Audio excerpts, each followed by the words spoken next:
Israel, pastor Israel, pelas palavras elogiosas. Fico muito feliz em ouvi-las. É uma alegria ver vocês aqui nesta noite. Os meus alunos da classe Teologia e Vida estão aqui espalhados, né? Eu pedi a vocês para ficarem hoje mais perto um do outro, mas eu acho que nesse caso aqui tem problema não, né? Não precisa movimentar para não criar nenhum tipo de desconforto. Pode ficar aí mesmo, mas é bom ver você aqui, os nossos alunos da Palavra e Vida.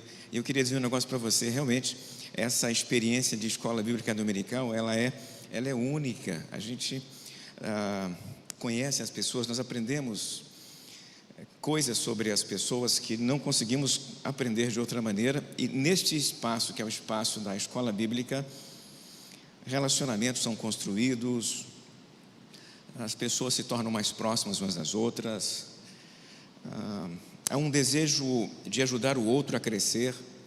Para o professor isso é maravilhoso, Sorelli, é maravilhoso. Tem alguma experiência, Israel, assim como eu estou na nona aula, né? E a Sorelli mesmo disse, a nossa turma ela tem uma sequência. Os alunos que chegam depois, eles não pegaram as primeiras aulas, aqueles elementos iniciais, então ficam meio perdidos, né? E de repente alguém levanta uma pergunta, alguém que chegou depois, um aluno que veio no início vai e responde. Eu fico feliz da vida, ele está ali para me substituir. Daqui a pouco eu posso parar, ele vem para frente, ele vai dar a sequência, ele vai fazer aquilo que eu estava fazendo. O que o professor mais deseja é ser substituído, é ter alguém no lugar dele fazendo o que ele faz, é replicar. Isso é lindo, isso é maravilhoso. Então eu louvo a Deus pela vida desta igreja e agradeço ao Senhor pela vida da liderança da igreja, o pastor Israel, a Sorelli, que me deram a oportunidade de estar nesta turma aí às 11 da manhã. A turminha me faz muito bem. Eu queria trabalhar com vocês a temática que apareceu na tela, né? Mas eu não posso fazer isso sem antes apontar mais uma vez aqui para minha Elisete. Aqui, ó, Elisete está aqui. Levanta a mão, aí. Minha Carol, levanta a mão. Coisa linda, minha filha, olha aí. Muito bom. A minha assistente da escola bíblica está ali também, né? Há muitos anos atrás, o Israel, ele escreveu um livro que tem um título muito curioso: Gente Cansada de Igreja. Não sei se você se lembra desse livro. Ele escreveu muitos livros, talvez nem se lembra dos livros que escreveu. Esse é um deles. Faz muito tempo que o Israel escreveu este livro. Gente Cansada de Igreja é o título do livro. E neste livro ele discute exatamente o fenômeno do desconforto que a igreja pode provocar, que muitas igrejas acabam provocando na figura de membros. As palavras dele foram mais ou menos essa, mais ou menos: tem gente com língua afiada demais para falar e criticar, e ouvido de menos para ouvir, né? Mais ou menos isso. Tem dedo demais apontando os erros e braço de menos para fazer as coisas, mais ou menos isso. Tem gente que dá importância demais para coisa pequena e importância de menos para coisa grande, né? Eu lembro dessas palavras dele, e ele vai discutindo o assunto dentro do texto, muito bem discutido, e no final o leitor tem a impressão clara de que o problema se chama imaturidade. Imaturidade. São pessoas que não cresceram espiritualmente. E as nossas igrejas estão com muitas delas. E a possibilidade destas pessoas provocarem dor ou sentirem dor é grande. Isso se traduz no número que o IBGE chama de sem igreja. Eu chamaria de desigrejados, como os colegas pastores costumam chamar, desigrejados. O perfil religioso brasileiro, ele normalmente envolve a seguinte dinâmica: Um católico se converte à igreja evangélica, raramente é o inverso. Uma igreja histórica vai para uma igreja pentecostal, e depois da igreja pentecostal vai para a igreja nenhuma. Em alguns momentos ele nem vai para a igreja pentecostal, já sai para a igreja nenhuma, da histórica para a rua. E quando o IBGE bate na porta dele, ele diz: eu creio em Deus, eu creio em Jesus, mas não tem vivência religiosa nenhuma. Alguns chamavam algum tempo atrás esse sujeito de crente nominal. Por quê? Porque ele se diz cristão e enche a estatística de cristianismo no Brasil. Mas esse cristianismo de estatística não se traduz em realidade concreta. O resultado é uma população gigante de cristãos e uma sociedade enferma, com uma série de problemas sociais gigantes e desastres à porta por causa disso. Vamos para algumas cidades do nosso estado e vamos encontrar percentuais que chegam a casa de 40% a 50% de evangélicos, sem contar os católicos, numa cidade do nosso estado. Nesta cidade o prefeito é evangélico, boa parte dos vereadores são evangélicos, mas os índices de criminalidade nessa cidade são gigantes. E eu queria que você entendesse o seguinte: numa população de 40% de evangélicos e o crime anda em alta, as drogas em tal quantidade, a violência, a gente tem que se perguntar o que está acontecendo, né? Talvez aí isso se explique então pelos dados que o Israel levantou no livro dele. Imaturidade. Para resolver o problema da imaturidade, eu acho que a solução não vai ser diferente daquela que você ouviu pela manhã e ontem também, é Bíblia. A imaturidade espiritual se resolve com Bíblia. Bíblia é a solução para isso. Mas o que fazer com ela? De que maneira instrumentalizá-la para atacar esse problema? Daí as bem-aventuranças da palavra. Isto sai de Apocalipse capítulo 1, versículo 3, que eu acredito que os colegas vão colocar na tela para a gente aí agora. Apocalipse 1, 3 é o texto. Eu tenho aqui na minha versão, olha lá, apareceu lá, ó. Apareceu. Apocalipse 1, 3. O texto diz o seguinte: bem-aventurado aquele que lê e os que ouvem as palavras desta profecia e guardam as coisas que nela estão escritas, porque o tempo está próximo. Volte no versículo anterior novamente, o 3, aí, no início dele, você vai perceber que nós temos aí 3 verbos, e estes 3 verbos vão estruturar o meu sermão. As bem-aventuranças da palavra estão nestes 3 verbos. Bem-aventurado é aquele que lê, bem-aventurança número 1. Bem-aventurados os que ouvem, número 2. E bem-aventurados os que guardam as coisas escritas nela, número 3. 3 bem-aventuranças. Bem-aventurado então é o que lê, é o que ouve e o que pratica a palavra. Está aí a estrutura do sermão que eu quero desenvolver com você, insistindo um pouco mais nessa estrutura. O texto em grego, como os nossos alunos aprendem ali no seminário, insiste na diferença entre o primeiro verbo e o segundo verbo. E eu vou explicar por que isso é importante para vocês. O primeiro verbo é bem-aventurado o que lê. Em grego seria makarios, roi, anagnos, com. Lembra Cadu, nosso aluno lá no seminário? Já passou pela aula de grego lá. Não passou pelo grego ainda não? Ainda vai passar pelo grego. Então tá bom. Vai chegar lá ainda. É primeiro ano, né, Zé?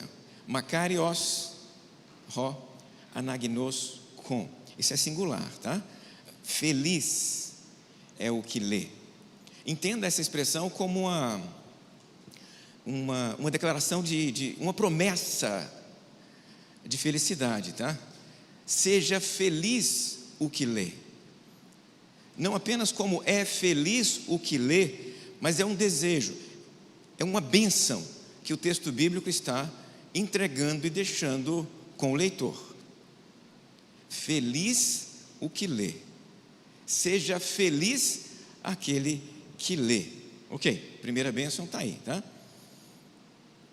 O que nos entrega então uma relação individualizada com o texto bíblico, uma relação pessoal com o texto.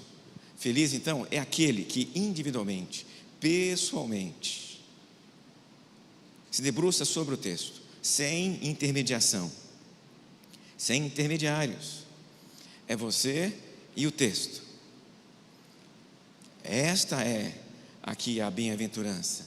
É sobre o leitor, sobre aquele que vai ler o texto, folheando-o com as próprias mãos, se estamos imaginando um texto em papel, ou acessando o texto no celular pelo próprio dedo. Não faz diferença para nós aqui não. O meio da leitura não vai fazer diferença, mas o texto pressupõe aqui, com a ênfase no singular, no leitor. E essa leitura individual é aquela que vai promover o contato direto, a intimidade sua com o texto. Intimidade essa que vai gerar o quê? Vai gerar o quê? Vai gerar crescimento, porque o texto bíblico, em outros lugares nós aprendemos, ele é alimento espiritual para você. Ele é comida espiritual para você.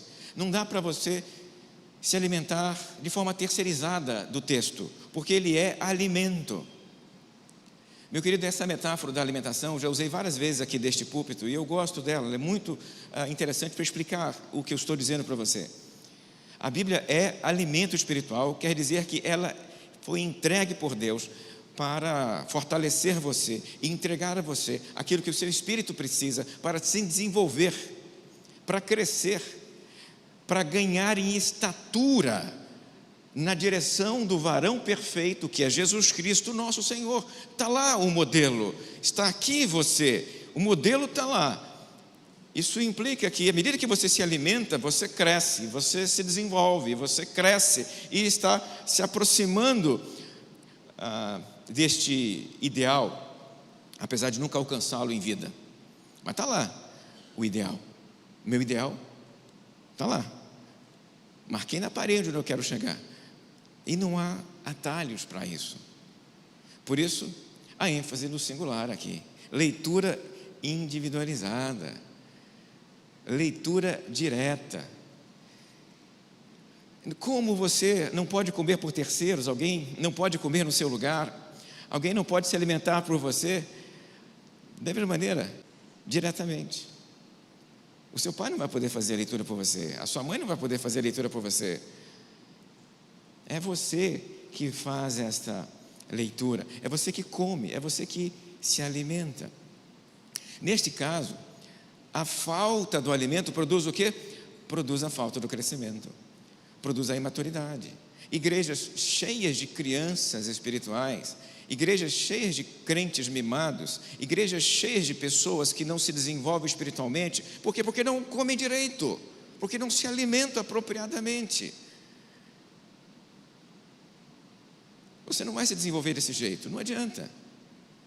Neste caso, é preciso, sem atalhos, acessar o texto, abrir o texto e ler o texto. Mas pastor, eu às vezes leio e não entendo. Não tem problema não.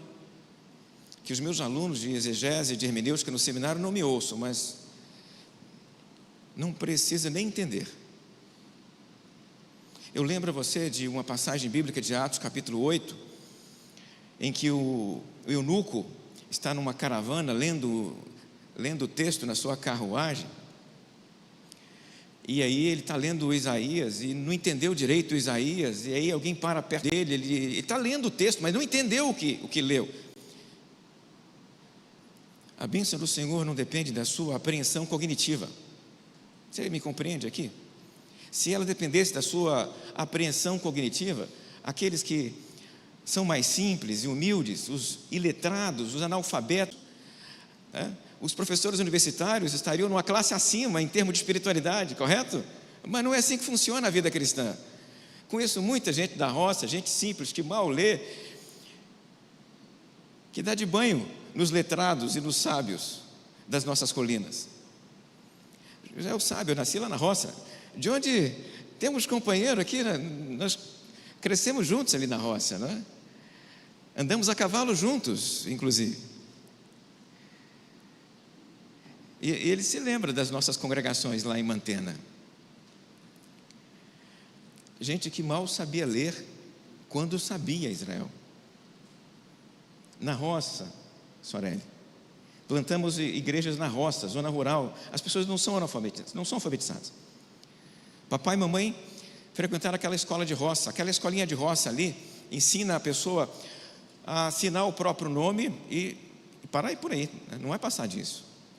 Agora eu vou chegar perto do meu papai e vou dizer para ele: papai, o senhor tem que saber linguagem, estilo, retórica, contexto, grego e hebraico, para entender isso aqui, papai. Papai, mas mal sabe ler o texto. Como é que eu vou exigir dele que ele tenha domínio sobre esses aspectos todos que eu estou apresentando para vocês aqui, para que ele seja abençoado pelo texto? Não. Ele é abençoado por se relacionar com o texto sagrado, com a palavra de Deus, mesmo que ele não entenda o que leu, Sorelli. Com a simplicidade dele, ele vai ler o texto e muitas vezes, eu te garanto, ele vai fechar sem ter entendido uma palavra do que leu. O Espírito Santo está no coração dele, gerando alimento, fortalecimento, desenvolvimento espiritual. Não tem a ver com cognição, querido. Não coloca essa barreira, porque se você colocar, você vai elitizar o acesso ao texto bíblico, elitizar o acesso ao texto bíblico. E uma das coisas que a Bíblia não é elitista, é a Bíblia do povo, dos simples, dos ignorantes, dos que não entendem, dos que entendem pouco. Leia como você puder, leia como conseguir ler. O importante é você se relacionar com esta palavra, e à medida que você se relaciona com esta palavra, o Espírito Santo utiliza a palavra para desenvolver você espiritualmente. Leia a tempo e fora de tempo, nos dias bons e nos dias maus, a toda hora. Eu lembro de um tradutor da Bíblia do século XVI, William Tyndale, 1535, ele está preso na Inglaterra. Preso por quê? Qual é o crime que ele cometeu? Traduzir a Bíblia. Ele foi preso porque estava traduzindo a Bíblia e a igreja não autorizou a traduzir a Bíblia. Ele foi preso. Foi preso, pastor André. E lá na prisão, o William desanimou? Não. Desistiu? Também não. Ele escreveu uma carta para o chefe da prisão. Eu anotei aqui a carta para você. A carta é de setembro de 1535. William Tyndale, ele disse o seguinte: imploro a vossa senhoria e ao Senhor Jesus que se for para eu permanecer aqui durante o inverno, que o Senhor peça ao comissário para fazer a gentileza de me enviar dos meus bens que estão com ele, um gorro mais quente, um casaco mais quente, um pedaço de pano para eu remendar a minha calça. Peço que me permita ter uma lâmpada à noite, mas acima de tudo, permita que eu tenha a minha Bíblia, para que eu possa passar o tempo nesse estudo. O cara está preso. E ele continua, olha o finalzinho da carta: mas se for tomada alguma outra decisão a meu respeito, para que eu seja executado antes do final do inverno, serei paciente permanecendo na vontade de Deus, para a glória da graça do meu Senhor Jesus Cristo. Setembro de 1535, ele morreu 6 meses depois. O cara está preso, está vendo a morte na porta, escreve uma carta, e o que ele pede na carta? Traz a Bíblia para eu ler. Ele foi preso por quê? Porque estava traduzindo a Bíblia. Ele poderia dizer algo do tipo: olha, se vocês me soltarem, eu nunca mais pego nesse livro. Mas não. O que ele faz? Traz a minha Bíblia. Eu quero morrer, mas eu quero morrer lendo a Bíblia. Percebeu? Relacionamento com o texto bíblico, intimidade com o texto bíblico, independente de circunstâncias, independente de contexto, isso que gera crescimento, isso que gera força, isso que gera fortalecimento. Crentes que não vão para lá e para cá, dependendo da circunstância e nem da temperatura. Crentes que se relacionam com Deus, aí sim, apesar de tudo. Esses crentes não vão engrossar os índices do IBGE dos desigrejados. Esses crentes não. Todo ano, quando o IBGE bater na porta dele, ele vai dizer a mesma coisa até morrer. Esse não. A segunda expressão do texto. O texto falou: bendito, feliz o que lê. Mas ele continua, né? O João continuou escrevendo, e ele continuou: e os que ouvem as palavras desta profecia. Em grego seria roi akuontes, no plural, tus logos tes profeteias. Aqueles que ouvem. Eu insisto no tempo verbal. Os que ouvem, aqueles que estão ouvindo, no plural, aqueles que estão tendo acesso auditivo à palavra do Senhor. Quem são esses? A congregação. Ele pensa que agora no coletivo, na comunidade, na igreja, na eclesia. Ele pensa nas pessoas que estão ouvindo aqui. A estrutura é muito parecida com essa que eu estou nesse momento aqui desenvolvendo com você. Eu leio e você ouve. Era assim que o texto bíblico esperava. Neste caso, das igrejas da Ásia Menor. Um leitor, vários ouvintes. Pessoas que se reuniam para ouvir um leitor. Pessoas que pacientemente se aquietavam para escutar a palavra, para ouvir a palavra, para que a palavra entrasse coletivamente na comunidade. Então há uma diferença entre o coletivo e o singular, entre aquele que lê e aqueles que ouvem. A diferença aqui está marcada no texto. Porque há coisas que Deus faz em nós e por nós quando estamos reunidos desta maneira em igreja. A palavra pregada, proclamada, produz transformação de vida, apesar de ter nascido dentro de uma igreja. Spurgeon, para quem não se lembra, é talvez o maior pregador dos batistas, da história dos batistas. O Spurgeon, então, quando ele completou 16 anos, ele estava numa igreja, porque ele não deixou as igrejas, só que isso não tinha feito ainda nada por dentro do Spurgeon. O Spurgeon continuava a mesma pessoa de antes, então não havia conversão, não havia transformação de vida. Mas ele continuava dentro da igreja. Daria para definir o Spurgeon nesse momento como joio no meio do trigo, porque está lá, assiste os cultos, participa dos cultos, talvez canta com as pessoas, levanta a mão de repente, mas sai se sentindo diferente. Ainda não sou um deles. É o Spurgeon aqui. Na biografia dele, ele narra que aos 16 anos ele estava numa zona rural, esperando o culto começar. Era um dia de neve, nevou, e o pregador que estava indo até a igreja não conseguiu chegar, porque a estrada ficou intransitável. Estrada intransitável, o culto não começa, as pessoas começam a olhar um para o lado do outro, o que fazer, não tem ninguém para pregar, não tem ninguém para poder fazer as vezes do pastor. Era uma igreja de zona rural ainda naquele momento. De repente alguém, uma pessoa muito simples, o Spurgeon disse que era um sapateiro, uma pessoa que não tinha muita formação, pegou o texto bíblico e abriu no primeiro texto que caiu, ele leu e caiu em Isaías. Olhe para o Senhor, olhe para o Senhor. E ele continuou repetindo a expressão, olhe para o Senhor. Ele não sabia muito o que dizer sobre aquele texto, mas ele estava lá, insistindo, né? Olhe para o Senhor, não saía daí, estava patinando. Olhe para o Senhor.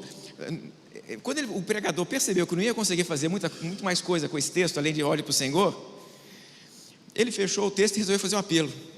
Pronto. Ele olhou para o Spurgeon e disse: olhe para Jesus, jovem.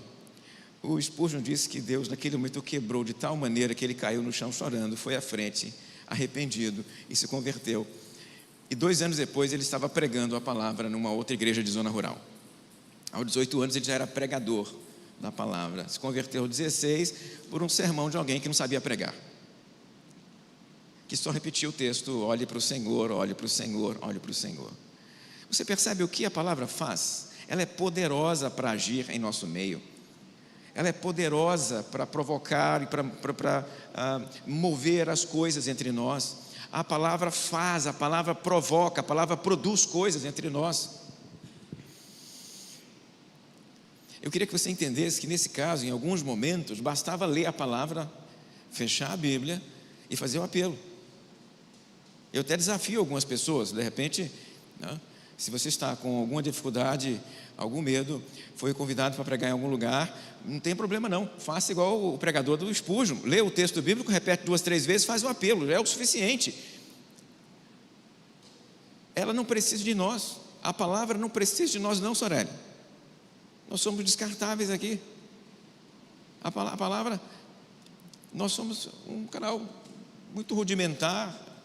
Ela é que é poderosa, ela é que opera, ela é que age. É preciso então olhar para o texto bíblico e valorizar essa experiência comunitária. Se nós estamos usando a metáfora da alimentação, Israel, eu diria que é se alimentar junto, comer com o outro, com o irmão. E a alimentação coletiva, nossa, é coisa linda demais. Tanto que Jesus insistentemente come com os discípulos. Vamos nos alimentar juntos da palavra. Venha para cá e estude a Bíblia conosco. Para terminar, a terceira expressão do texto: e aqueles que guardam as coisas que nela estão escritas, é teruntes em Cadu, teruntes, roi teruntes ta en aute gegramena, teruntes.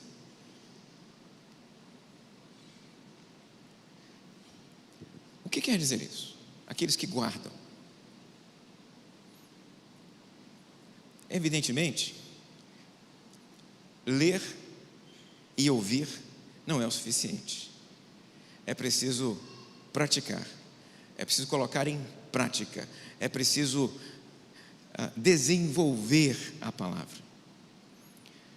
A palavra sem prática, ela gera o crente nominal.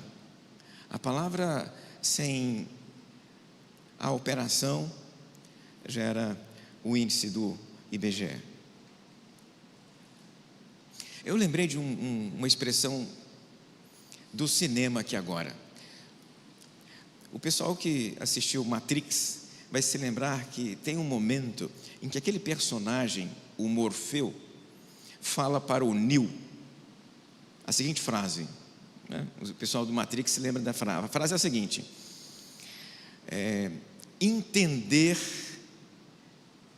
não é suficiente. A frase dele é preciso praticar o caminho. Literalmente, eu anotei aqui para não ter problema de memória, é o seguinte, aqui ó: há uma diferença entre saber o caminho e trilhar o caminho. Saber e trilhar são duas coisas bem diferentes. Citando um personagem mais próximo de nós, Dietrich Bonhoeffer: somente aquele que crê é obediente, somente aquele que é obediente crê. Então, para resolver os nossos problemas com esse índice desastroso que é o índice de desigrejados, nós precisamos desenvolver uma igreja em torno da Bíblia, que produz, que provoca crentes desejosos de estudar a palavra, e que esse estudo automaticamente, logo em seguida, gere ações concretas e práticas cotidianas.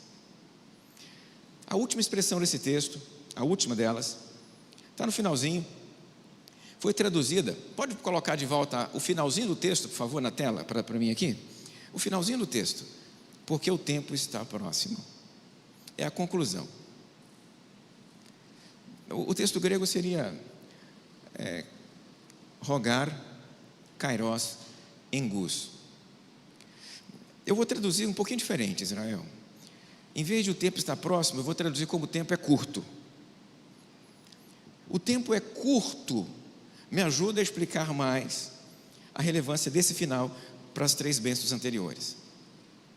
Por que é importante ler o texto bíblico? Por que é importante ouvir a palavra? Por que é importante praticar a palavra? Porque o tempo é curto. Você não sabe quanto tempo tem. Eu fiz uma pesquisa, de novo no IBGE. Eu usei muito o IBGE essa semana. Segundo o IBGE, os homens vivem em média no Brasil 73,1 anos e as mulheres vivem em média no Brasil 79,7 anos. É claro que isso é média, expectativa de vida. Não estou falando de pessoas concretamente vivendo bastante, porque nesse caso há sempre aqueles que passam desta idade. O recorde até agora no Guinness Book é de uma francesa, Jeanne Calvin, que viveu 122 anos. É o recorde no Guinness. Mas imagine que estes dados do IBGE sejam relevantes para nós. 73,1 Elisete, expectativa de vida do homem. Isso dá 26 mil dias, Elisete. Sabe quantos eu já vivi? 19.386 dias. Eu tenho, aqui, minha querida esposa, eu tenho para viver 7.315 só. Viu? 7.315. Que tipo de vida eu vou viver, levando em conta que eu só tenho 7.000 dias para viver? Que tipo de cristianismo eu vou desenvolver à luz disso? Eu queria usar aqui um pequeno recurso do celular para ilustrar isso para você. O celular tem um reloginho, e no reloginho nós temos um cronômetro que marca o tempo corrido. E do lado do cronômetro eu tenho o temporizador que marca o tempo que falta para vencer um certo espaço temporal. Eu queria que você olhasse, em vez de para o cronômetro, para o temporizador da sua vida. Olha para frente e pense: quanto tempo eu tenho ainda para viver? E que tipo de vida eu quero viver nesses dias que eu tenho pela frente? Que tipo de vida eu quero viver com a minha família no tempo que eu tenho pela frente? Que tipo de esposo eu quero ser no tempo que eu tenho pela frente? Que tipo de filho eu quero ser no tempo que eu tenho pela frente? Que tipo de servo de Jesus Cristo eu quero ser no tempo que eu tenho pela frente? Porque tempo é uma coisa que se esgota, tá? Tempo é um negócio que vai encolhendo todo dia à medida que você acorda. Ele pode acabar antes, é claro que pode. O relógio pode parar antes, mas imagina que ele não pare antes. Imagina que você vai até o 73 do IBGE. Ou 79, no caso das mulheres. Quanto tempo falta para você? Quanto tempo falta para o cronômetro zerar para você? Olha para frente e viva a vida à luz do que você tem pela frente. Você vai viver diferente. É isso que o texto bíblico está dizendo. Já que o tempo é curto, eu vou ler mais a palavra. Já que o tempo é curto, eu vou ouvir mais a palavra. Já que o tempo é curto, eu vou viver mais a palavra. Você entendeu? Que Deus nos abençoe.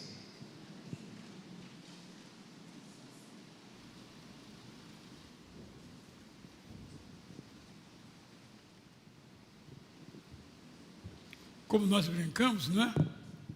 Falou e disse, né?